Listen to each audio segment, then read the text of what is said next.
What's up, Otaku fam? We are back with reactions here for the channel with some more I'm Kevin. We have Scissor 7 is slept on.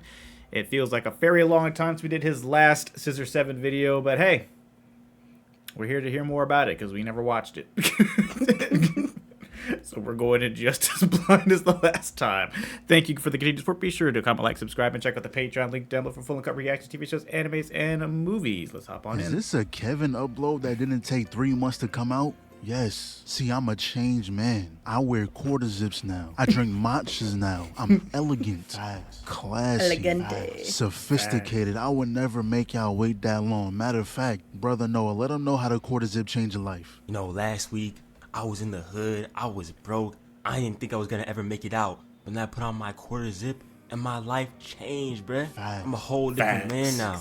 I ain't sipping on that lean Not no more, the nah. inspirational. I'm sipping on that matcha. Earth juice. Asking for a girl's Earth juice. Hell nah. What's your LinkedIn? I'm trying to make a connection. Type shit. We ain't rocking no Nike takes no more neither. Straight quarter zips from here on out. Facts. And to celebrate the quarter zip movement, we're watching Scissor 7. I mentioned in the last Oh, yeah, vid I I was remember waiting this, for season yeah. 5, and for me So right proud. now, I it's remember. November 12th. Watching this the day it released, I was serious. So in season 4, last thing we seen of 7 was him trying to regain his memories. And to do so, his first mission being infiltrating whatever that is in the sky, I don't know. But he gets inside. Of course his booby trapped, right? So he figures out how to stop the lasers. But immediately after, he now has to solve a sliding block puzzle, which by the way, I hate these shits, bro. Y'all ever play that one mobile game? You gotta slide that red block into the opening? Yeah, he had to do that. While poison gas was coming in. Now he does solve it. Barely, but now he's in the next room. And this puzzle was how the games usually do it. You know, the luring a monster into breaking something for you, that whole thing. But now he sees what he came here for. That door. And I don't know if y'all recognize this bridge, but this is the same bridge where he got slimed out on. Now, of course, we didn't expect to be able to just walk over. We got a box to make it across. But the thing with boxing, that's usually a back and forth exchange. This guy was fucking us up, and honestly, I expect nothing less. You just can't appear with a fit like that and be trash. And shout out to Chief for the buff, because it was looking bad out there. But he tells us there's only so much he can do. This is a fight that you have to win. Though he realizes his scissors have no effect, so he said, I bet, I got a plan for that. They clash and then just took the sword for himself. He did that so gracefully too. There was no aggression behind that grab. So he lands the stab. Cheap comes through for that extra boost, and we see the figure telling him to forget about his past. You have a chance at starting a new life, but if you accept it, be ready to be swallowed by the endless darkness. It looked like him. And that was just his final It was Shadow warning, him. telling him this is his last chance to turn back. But he didn't come all this way for nothing. He walked straight to that door, opened it, seeing his old self. And y'all know how I feel when anime does that talk but we can't hear shit. Like, bro, just show me what he said. But he then comes back to reality. That whole sequence was an inner mind thing. Grabs his sword and starts walking nowhere. Like he did this in real time. They got on his head about it too, because where are you going? But I'm sure whatever his old self said is going to be important later, because at the moment, 7 is exactly the same. He doesn't remember a single thing about his past, except for how to use his sword. And once he tried, he got some flashbacks. So Doctor came to the conclusion that yes, you technically regained your memory, but it's been locked up for so long that you have to reopen the box. See, that's the long way of saying it's only episode 2. We're not giving him the shit this early. Yo, bro, we whooped that boy's ass. Hold on, check this out.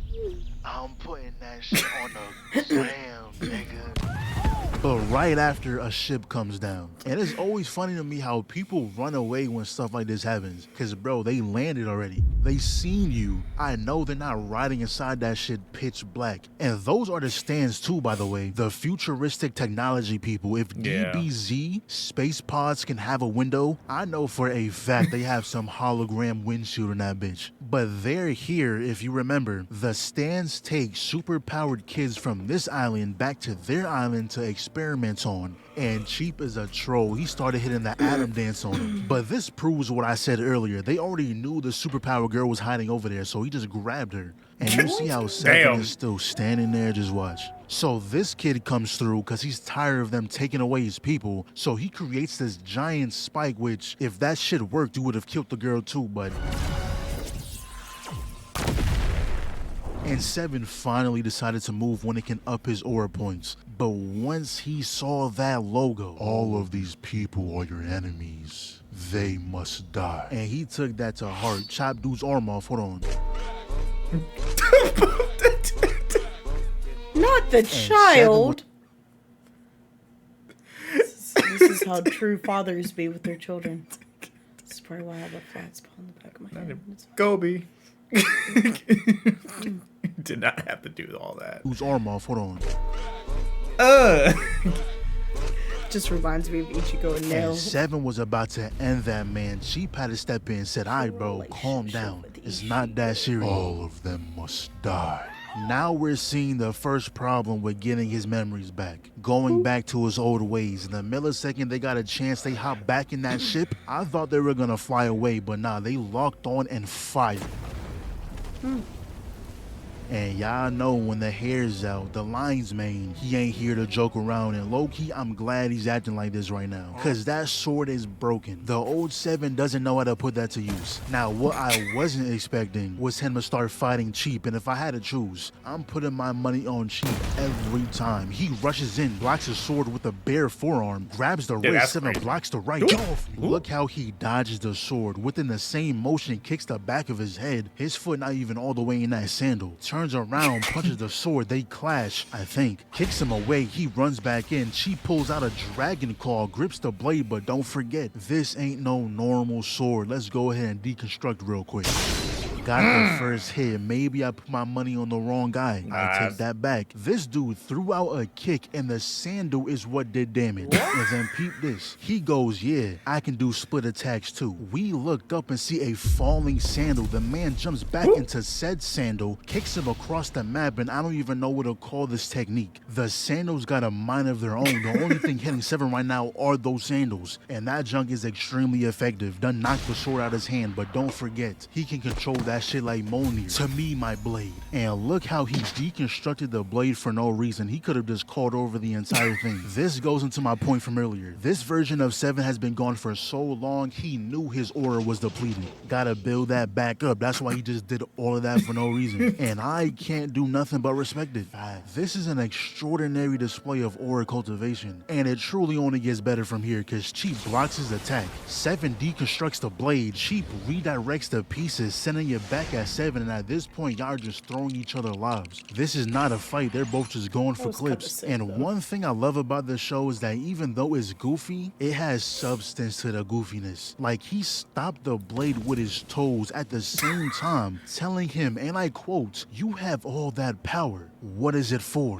Like, he's dead ass trying to teach him.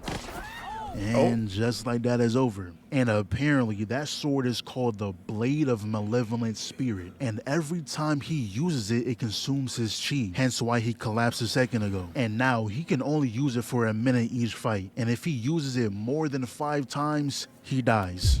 Apparently. And before he left, Cheap gave him this bag and said, "If your back is to the wall, open it and take a look. It might just help you out." Like, nigga, just tell me what's in the bag. Why everything gotta be a surprise? But you know it's not Scissor 7 without some side quests. Y'all remember when that one assassin pulled up and raised havoc? He even whooped Stan's ass. Then Red Tooth appeared and the episode just ended. And we never seen what happened after either. Season 4 came out in 2023. I'd be heated if I watched that when it dropped. But now we finally see what happened that day. If you remember, Red Tooth has a demon inside him who was trying to take over his body, but Red Tooth peeped that and was like, "Yo, what are you doing? This is not how things work. Matter of fact, get out of me." Pause. Then White Fox, the assassin we was talking about, destroys his essence, I guess, then proceeds to get jumped by some hairstylists, and yeah, I'd be mad too. Niggas looking like that, talking shit, I'd be heated. And that's when Stan pulls up, and I say this every time. Stan is one of the coldest characters. His platoon pulled up doing who knows what to this man. Also, deploying hundreds of troops while having his henchmen fix his coat up.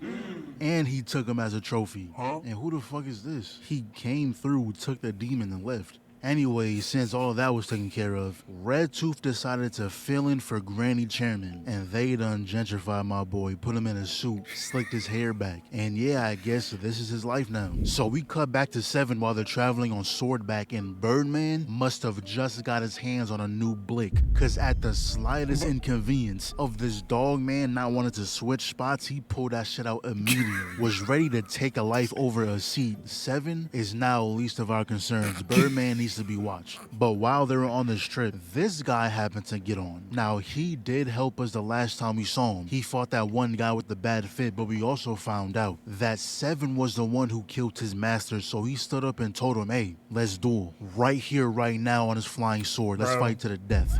And then we found out he got rage baited. Fighting 7 wasn't a decision he made on his own. The dude told him, hey, you know he killed your master, right? Why are you fighting me? You should hate that guy. I actually recommend that you leave me alone and go get your revenge.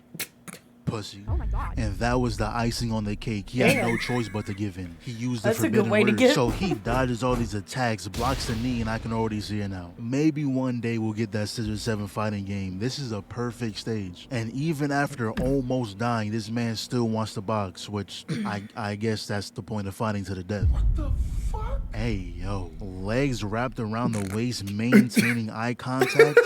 Nah, reset the battle. This is not an optimal spot. So he runs back in. 7 deflects his attack, and I gotta know, is this thumbs up technique real? Where you counter stabbing their underarms? Now, I'm guessing it's not, but you never know. I had to ask. But 7 then got a flashback of Ponytail's master, telling him exactly how to counter his technique. I don't know why he did that. I guess we'll find out later, but apparently all you have to do is not attack. So now it's a battle of who can tickle the other person the most. Then we cut back to when he was talking to this guy, and we find out Ponytail's master actually got in the way of an assassination. He helped the person the Killer League was after escape, and you know what's crazy? This dude straight up told him directly to his face, yeah, your master, he's a bitch.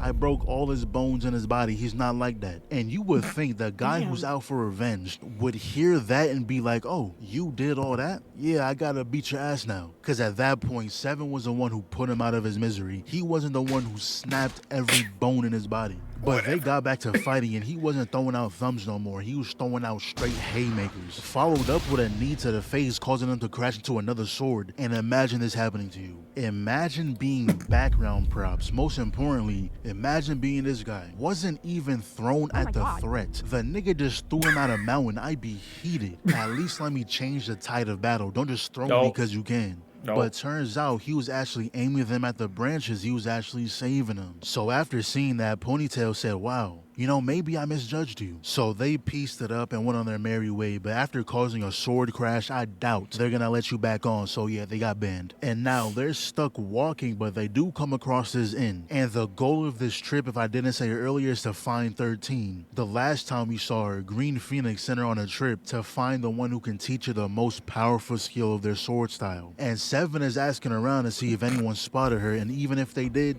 they probably want to tell us because she has a wanted poster. But not only her, we do too. Now, good thing we had a Sharpie on hand. Could have ended bad. Then he overhears these guys talking about going to the Plum Blossom Mountain Villa, which is where 13 is from. And for some reason, they started talking crazy about her. And fellas, as an advocate of the quarter zips, this is exactly what you do when people talk crazy about your girl. Throw fine wine in their face and don't worry, we wear quarter zips now. We can afford it. Now, if they're still talking crazy, you know, I don't really condone this one. Not really QZ behavior. But if you look at the bottom of your shoe and got a little something there, go ahead and add some flavor to their drink. Now, if you're really about the QZ lifestyle, don't do this. It's not elegant. What else? Not classy, not demure. You know what I'm saying? Nigga, you just say the QZ lifestyle?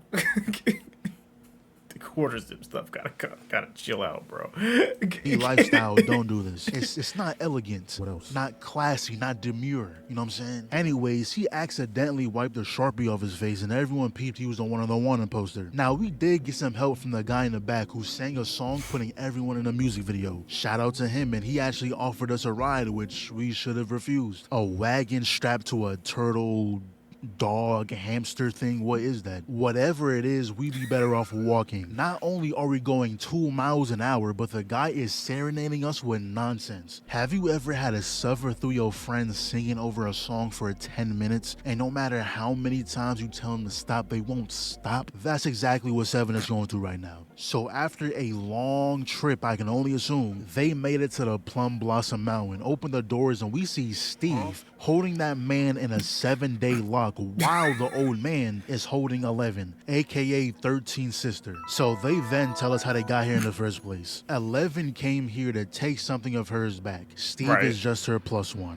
They walk in, see the old man, she ignores him, continues walking toward the building, so he sent a rock at her dome piece. Now Steve is on his bodyguard duties, you're not gonna touch her. She looks at him, looked back, and kept walking. Now the animation of the show is ridiculous. They go all out for every fight. And look at the team combo. She goes in, he stays out. He goes in, she comes around, and I love when they play with the angles. But she goes into the sky, sends down an airstrike, he deflects him, immediate attention to Steve, deflects the next barrage, slides under the swing, he gets blocked, so does the punch. Fuck out of here, boy. 11 comes flying in, he threw the broom, then proceeded to kick Steve he saucy, bro. If you did that, just leave. Nah. With a broom? Hey, it popped his back. He needed it. 11 comes flying in, he threw the broom, then proceeded to kick Steve back first into the pillar, but he wasn't going out like that. Weave, the no-look block, spin move, dodging the kick, double blocked by Steve, but old man twists the arm around, staying a young man's place. But peep the excellent chemistry, she grabbed him and threw him right back to action. Though old folks in anime can never be underestimated. He threw the broom into the sky, missed, and she thought that was an opening, but it was far from it. Broom came right back down, landing directly on her spine. And Steve, knowing he couldn't beat him, he put him in a 7-day lock. And old man couldn't just let 11 walk free, so he tied her up. And with this specific spell, if you get trapped in it, you can't use any force. It just stops you from doing anything. So 7 tries to, use his scissors, immediately gets trapped. Birdman also got trapped, so I guess they sat here for a few days until finally someone walked through those doors. The master of this place came back, but not only that, but before we get to the reunion, we gotta see how she pulled up. So Green Phoenix told her to meet someone who can teach her that secret technique, and that someone just happened to be her own father. Now, of course, he wasn't just gonna let you hide within the trees. You wanted to see him about it. So she accepts the challenge. The fit immediately gets disintegrated. Comes from behind, and yeah, anyone with white hair, just leave him alone. This guy, Phoenix, the Shadow Killer's leader, and I would hate to go full force with a sword at someone, for them to jump back, putting their finger on the blade just to show us he can. He did that just to flex, and then he proceeds to not only dodge everything, but grabs a stick and broke her mask with it. So it's finally time to attempt that powerful technique. Now mind you, Phoenix only had time to give her a crash course. He couldn't go into full detail. She has the basics down, but not enough to do damage to this guy. I mean, she cut the stick, if that counts for something. Anyways,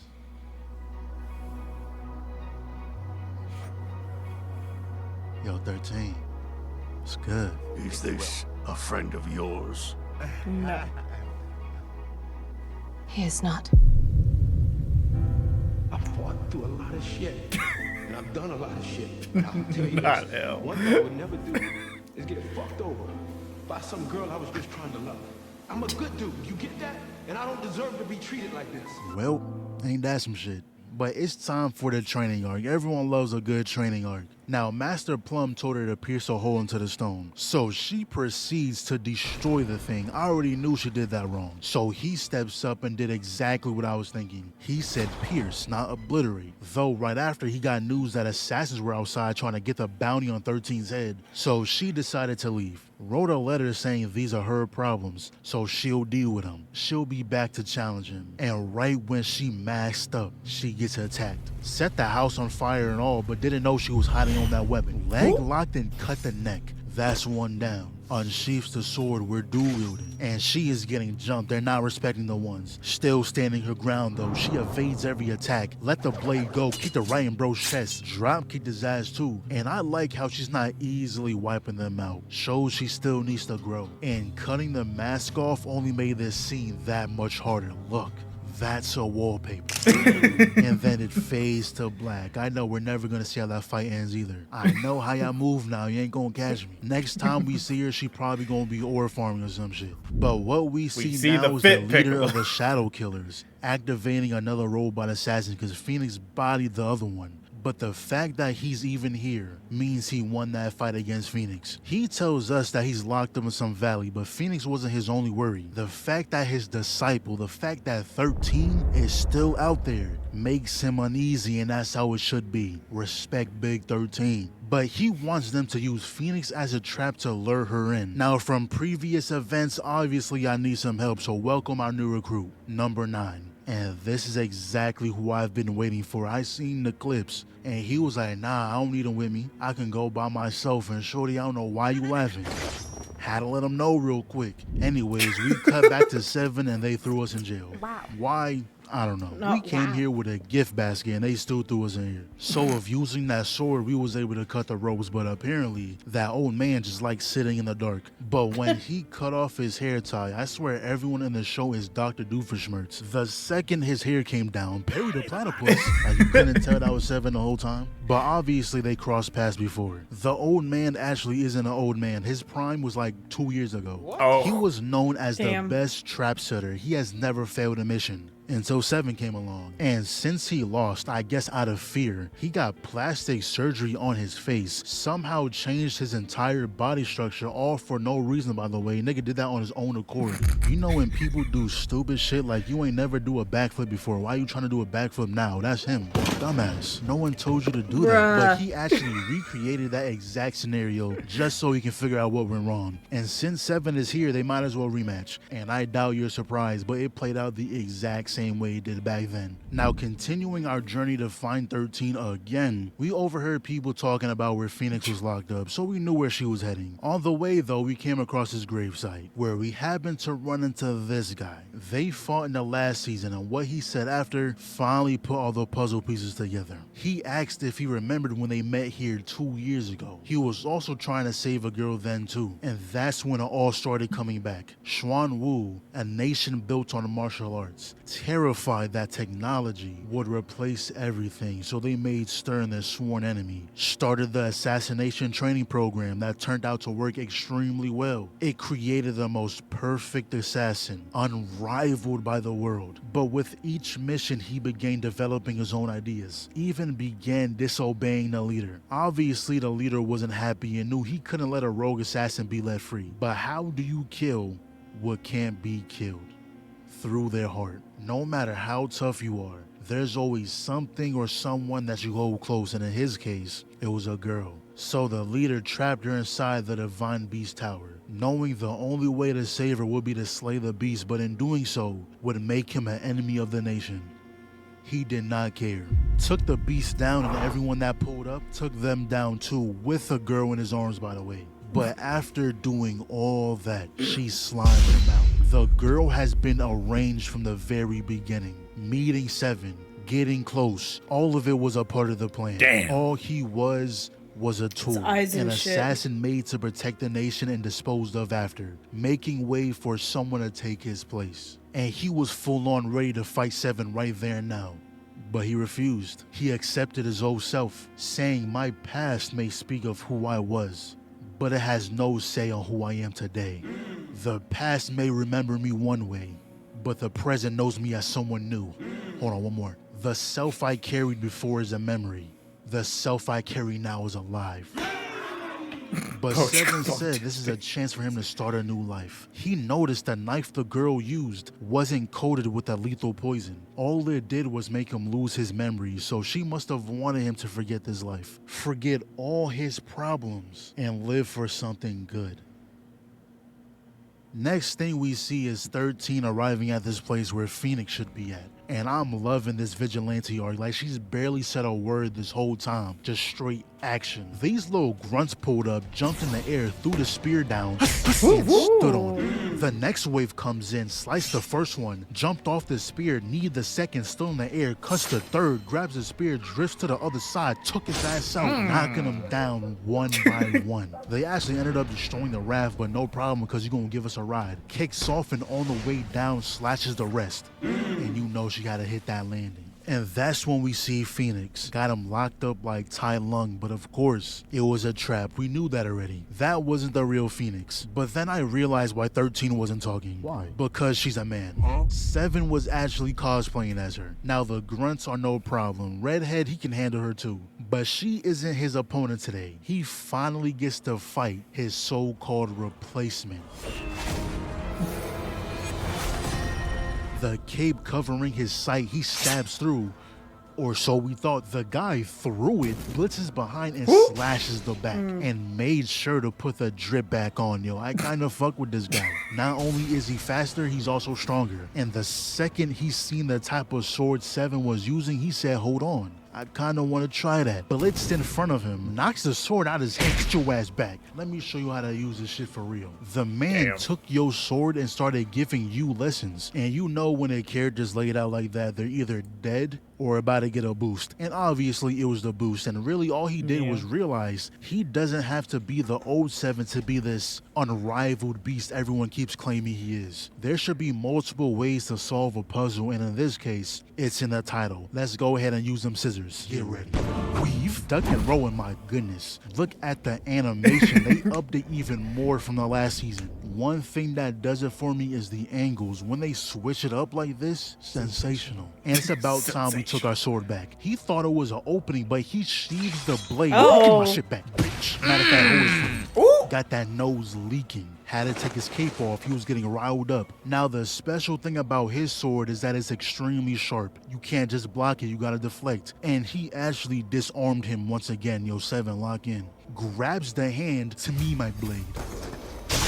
But not only that, shout out to Cheap for teaching us this technique. We got split attacks too. Then he sends out the scissors, but turns out it wasn't actually his scissors, it was his blade. I learned this move from you. 9 still ends up blocking the attack, even dodges the follow-up, and 7 was like, damn, you're good, but I'm better. The whole time he was charging up his scissors to the point where it was even sharper than his blade. You can never replace the original. But of course, that wouldn't be enough to defeat him. No. The difference between him and 7 is that 7 has a heart. That man is a pure demon. And now that he's like this, the other assassin had to step in and close them all inside the mountain. And this is when we see the actual 13 show up, and the leader himself made sure to pull up on her too. Like, bro, this is your second time doing this. You shouldn't be allowed to leave your den. The boss should stay in the boss arena. And you know what they do? Fade to black. Are you serious? They love ending on these cliffhangers. But yeah, that's season 5. Favorite? I really like the direction they're going with it. Went from goofy with a side of story to story with a side of goofy, and I fuck with that. Hopefully we get season 6 soon. And I will also like to give a huge thanks to the Scissor 17 for hooking me up with some merch. Now, I know I was talking about the quarter zips a lot, and I love the QZs, but a nigga like me prefers a jacket. Looking real elegant, real classy, real sophisticated. Ladies, hit up my LinkedIn. Let's build something. But nah, I actually wasn't expecting this though. I made that first vid for fun, so you know it feels nice that they reached out, said they liked the vids and wanted to send something over. It's a nice change of pace. Usually I gotta worry about niggas striking my shit down, but they actually show love. Scissor 7 will always have a special place in my heart. Now, as far as to what they sent me, of course we had to get 7 sword. That was a guarantee. Also an umbrella, and y'all know they say about opening umbrellas indoors. I did it just a little bit though. Yeah, I lied. I opened the whole shit. Never mind. I don't know what I was talking about. But my personal favorite though is the figure. I ain't really have anywhere to put it, so at the moment it's chilling on top of my shelf. And if you want to pick up any merch for yourself, head over to ahamind.com. Get yourself a little something. But once again, Scissor 7, thank y'all. And if no, that's sick. That was awesome. That figure was cool. Yeah. Oh boy. The fight choreography in this show does look very top tier. I will give it that. And everything else, like you said, is pretty goofy looking. Yeah. But it is funny. Because we're watching Soul Eater right now over on Patreon, and that's kind of what that's like too. Right. Like 80% of the show is goofy, and you know the whole meme of when they're super far away, and then you look at them closely, like, oh wait, they're not drawn very correctly, they're just there.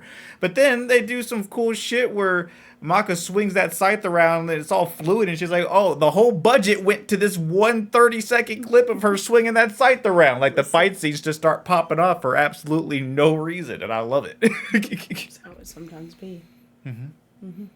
It's the only way to be. Only way to be like fighting. If you guys are watching Scissor 7, let us know how you're liking this.